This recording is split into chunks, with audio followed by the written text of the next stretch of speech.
એનો બતાવું તમને કે કઈ રીતે થશે. તો પ્રાપ્ત બુદ્ધિ આવું જ્યારે પ્રાપ્ત બુદ્ધિ તો પ્રાપ્ત બુદ્ધિ એટલે શું? તો જેને બુદ્ધિ પ્રાપ્ત થઈ છે એ પ્રાપ્ત બુદ્ધિ. બરાબર?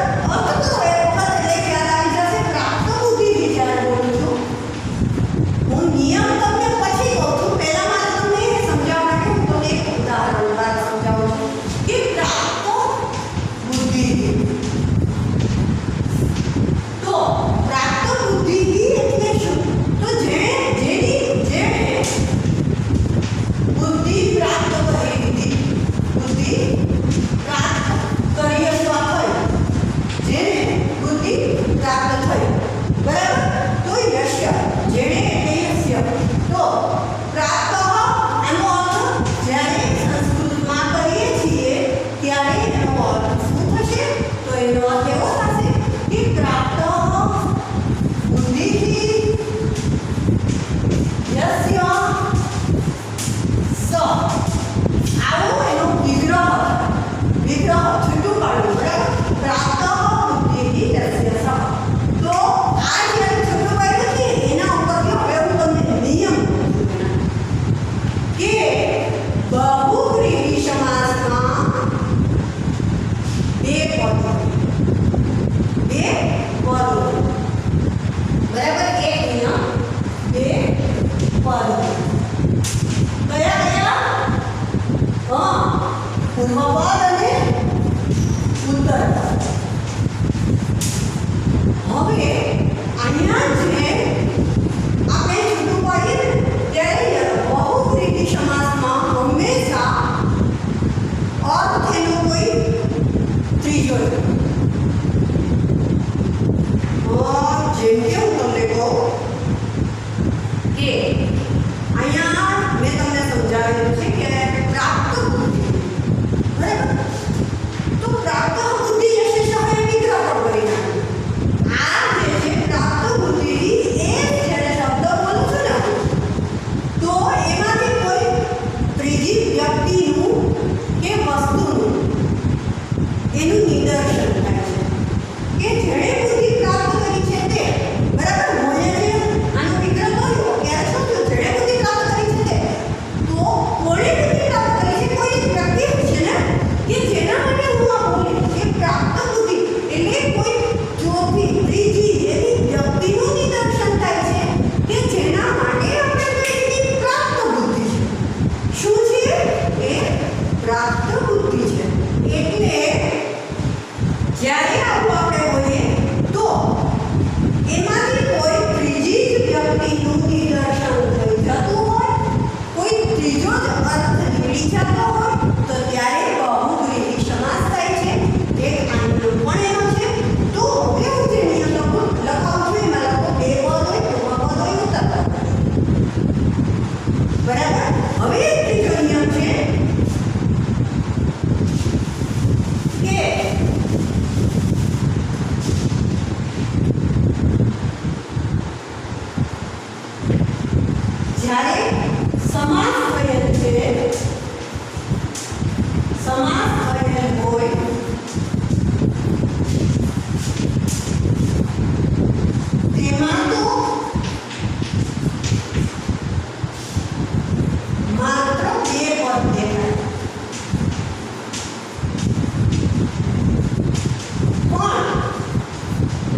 એક હજી નિયમ લખો કે વિગ્રહ કરીએ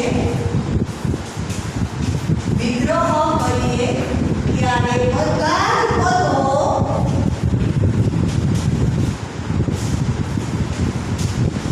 પ્રથમા વિભક્તિમાં હશે. પ્રથમા વિભક્તિમાં થાય. બરાબર છે. આનો વિગ્રહ કરીએ. તમે જુઓ અત્યારે તમારે ધોરણ 10 માં વિગ્રહ નથી પૂછાતું, પણ હું જ્યારે આવો અને 10મા ધોરણમાં કોઈએ પેપર કાઢેલું છે અને માની લો કે તમને એમાં પૂછ્યું કે આનો વિગ્રહ કરી બતાવો, તો શું કરીએ? તો આપણને એ પણ આવે. એના માટે એનો વિગ્રહ કેમ થાય એ પણ તમને કહું છું. તો આ ખૂબ જરૂરી છે. સમાસ છે, વ્યાકરણ છે, ગમે તે સમયે તમારે જરૂરી છે. તો તમે એને ધ્યાનપૂર્વક જોઈ વાંચી અને સમજો. બરાબર છે.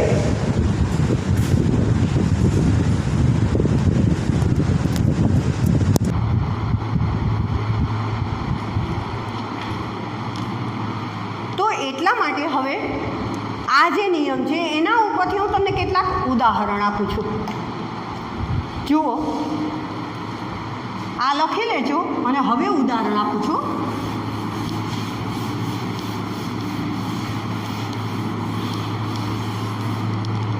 ઉદાહરણમાં છે સ્નેહપૂર્ણ દ્રષ્ટિ.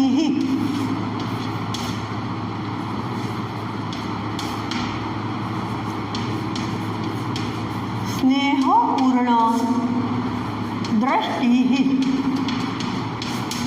જુઓ, આખો જે સમાસ થયેલો છે, આખો જે સમાસ થયેલો છે એ પણ પ્રથમા વિભક્તિમાં.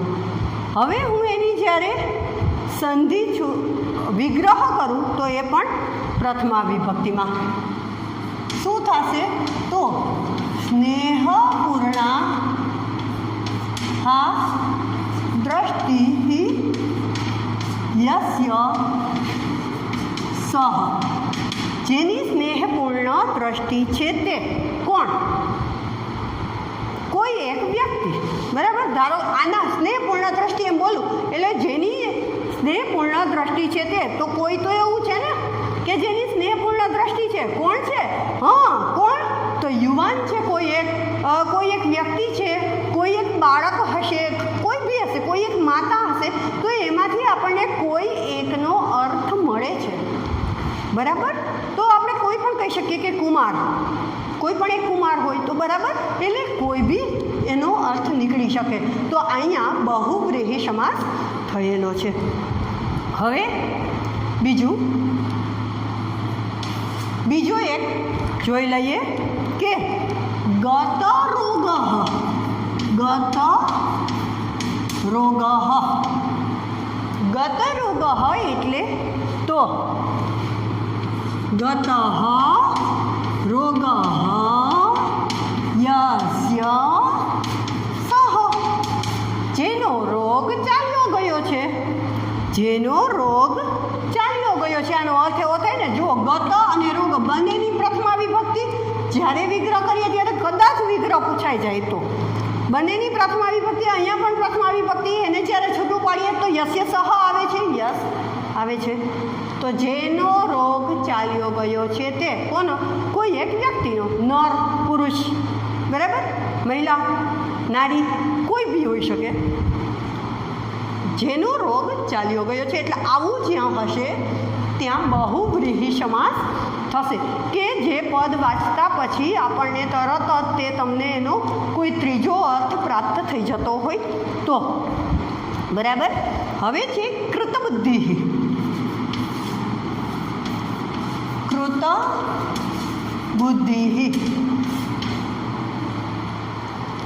કૃતબુદ્ધિ એટલે કૃતા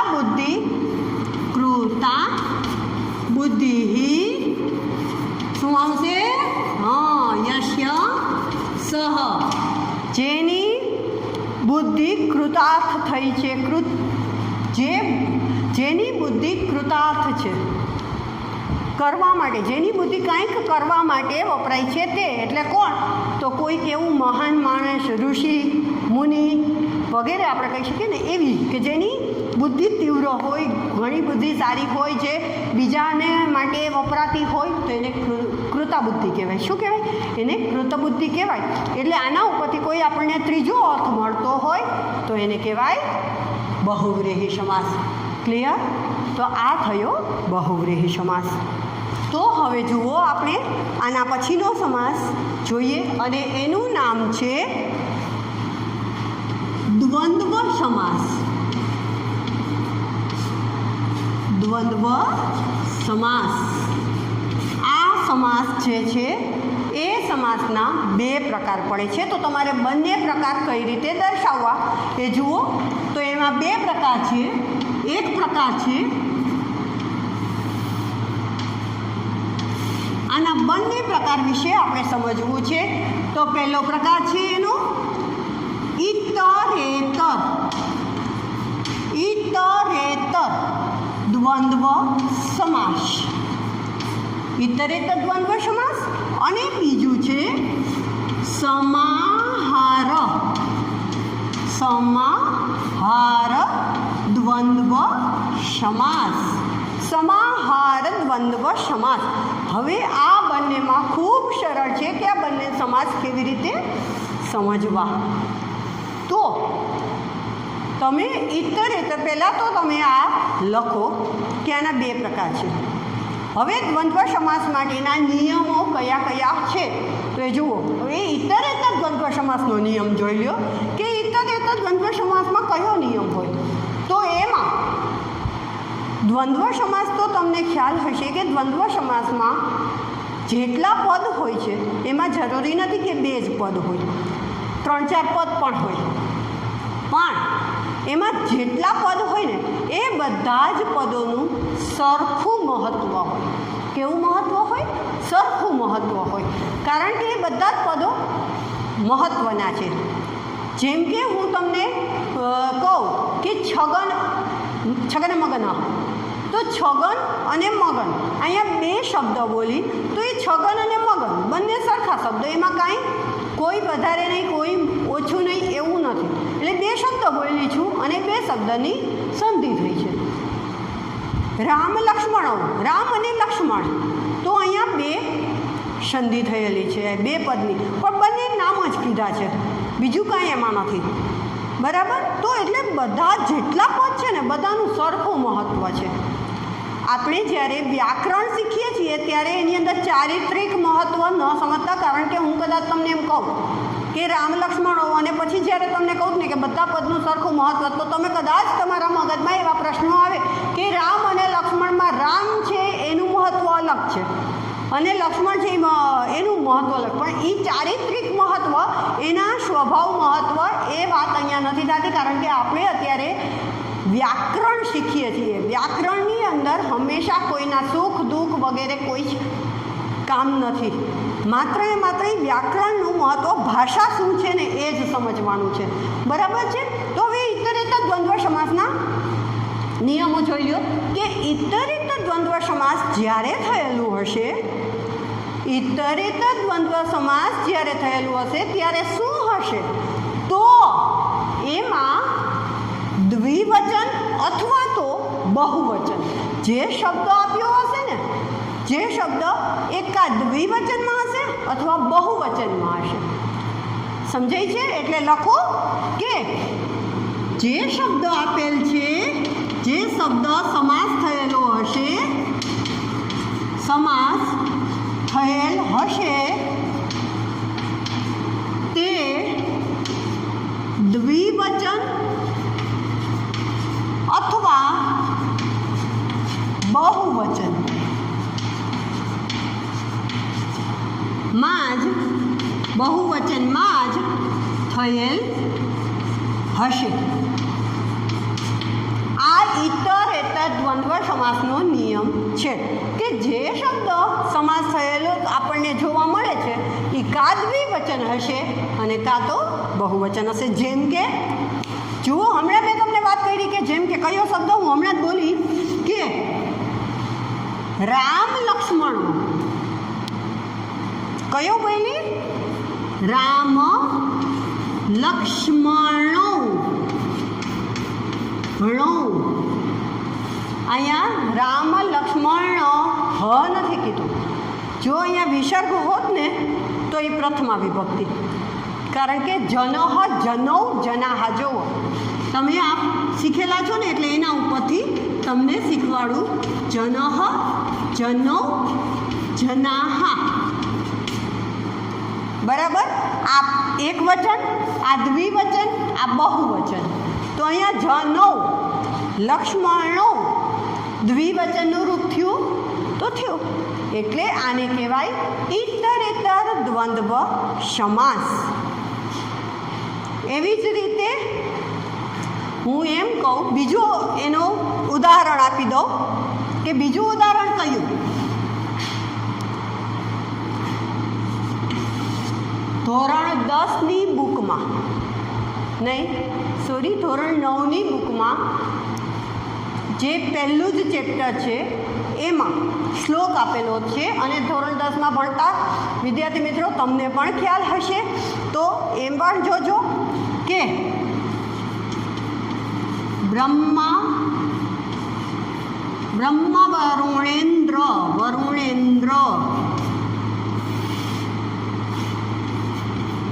રુદ્ર, બ્રહ્મા વરુણેન્દ્ર રુદ્રાહ. આવી રીતના આ જે શબ્દ છે બ્રહ્મા, હવે આની અંદર બ્રહ્મા વરુણેન્દ્ર રુદ્રાહ આ સંધિ થયેલી છે. રુદ્રાહ જનઃ જનૌ જનાહા, રુદ્રાહ બહુવચનમાં છે તો કયો સમાસ થશે? ઇતરેતર દ્વંદ્વ સમાસ. હવે આને છૂટું પાડવું હોય તો તમને તો ખબર જ છે, બ્રહ્મા વરુણ ઇન્દ્ર રુદ્ર, કેટલા બધા નામ છે એની અંદર, બધાનું સરખું મહત્વ. હા, બધાનું સરખું મહત્વ, અને ઘણા બધા નામ છે, બહુવચનમાં છે તો કયો સમાસ થશે? ઇતરેતર દ્વંદ્વ સમાસ. ક્લિયર? તો હવે જુઓ કે આપણે ઇતરેતર દ્વંદ્વ સમાસ તો સમજી ગયા, પણ હવે શું કરવું છે? તો હવે સમાહાર દ્વંદ્વ સમાસ. ખૂબ સરળ છે. બંને સમાસની અંદર એક તો કાં તો આવી રીતે તમને જ્યારે રૂપ પાકા કરો ને ત્યારે રૂપમાં તમે આકારાંત, ઈકારાંત, ઉકારાંત અને અકારાંત ખાસ કરી લો. આ 4 રૂપ કરી લેશો એટલે ઘણા શબ્દો તમને આવડી જશે, ઘણા શબ્દોમાં તમને એ ખ્યાલ આવી જશે, કારણ કે આ પાકું જ કરવું પડે. આમાં તમે બીજું કશું ન કરી શકો, પાકું જ કરવું પડે. બરાબર? તો હવે તમે એ પાકું કરો. હવે કયો સમાસ?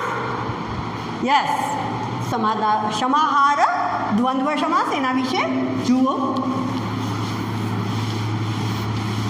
સમાહાર દ્વંદ્વ સમાસ છે એનો નિયમ એક સિંગલ નિયમ. કયો? તો જ્યારે જે સમાસ થયેલ હશે, પહેલાં કહી દો, જે સમાસ થયેલો શબ્દ હશે ને એ શબ્દ એક વચનમાં હશે. અને બીજો નિયમ પણ છે કે એ જે સમાસ છે હશે એક વચનમાં અને હંમેશા નપુંસકલિંગમાં જ હશે. નપુંસકલિંગ શબ્દ પાકા કરી લ્યો. મેં તમને કીધું અકારાંત, ઈકારાંત. તો અકારાંત નપુંસકલિંગ વન શબ્દ છે, પાકા કરો તો તમને વધારે ખ્યાલ આવી જશે. અને નપુંસકલિંગ પાકું કરો. જો પુલ્લિંગ શબ્દ પાકો થઈ જાય તો નપુંસકલિંગ કરતાં બિલકુલ વાર ન લાગે, કારણ કે બે જ વિભક્તિ અલગ છે, પ્રથમા અને દ્વિતીય. બાકી બધી જ અકારાંત પુલ્લિંગની જેમ છે. જોજો તમે અને પાકી કરજો તો જ ખ્યાલ આવશે. જે સમાસ થયેલ હોય તે હંમેશા એક વચનમાં જ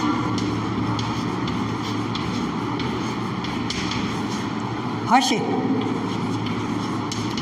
એક વચનમાં જ હશે. બીજો નિયમ જુઓ કે સમાસ નપુંસકલિંગમાં જ હશે. નપુંસકલિંગમાં જ હશે. બરાબર? આ બે નિયમ એના લખી લ્યો. અને હવે લખો ઉદાહરણ. એનું ઉદાહરણ લખો. જેમ કે પહેલું લખું છું હું, આનું લખું છું હું, હવે આ આપણે નથી કરતા. આનું ઉદાહરણ છે પહેલું કયું? પાણીપાદમ. પાણીપાદમ, બરાબર.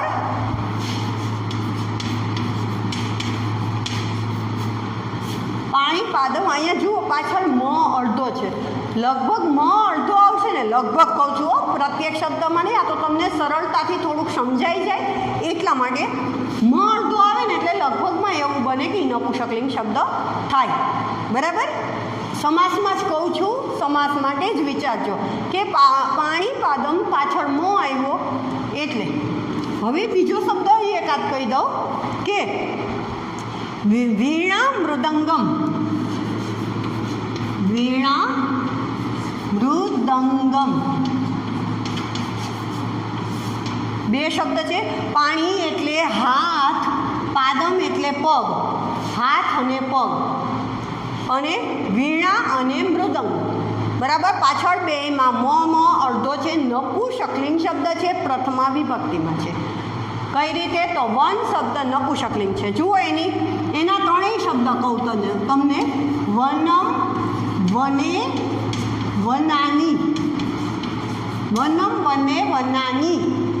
વનમ પાછળ મ છે, એક વચન, દ્વિવચન ને બહુવચન, પ્રથમા વિભક્તિ છે. એક વચન, દ્વિવચન, બહુવચન. વનમ છે, બંનેમાં પાણીપાદમ, વીણા મૃદંગમ છે. એટલે આ સમાહાર દ્વંદ્વ સમાસ થશે. તો દ્વંદ્વ સમાસ ખૂબ જ સરળ સમાસ છે, તો તમે કરી શકો છો, બરાબર છે. તો આ સમાસ સમજવાનું. હવે તમારે કાંઈ પ્રશ્ન હોય તો કહો.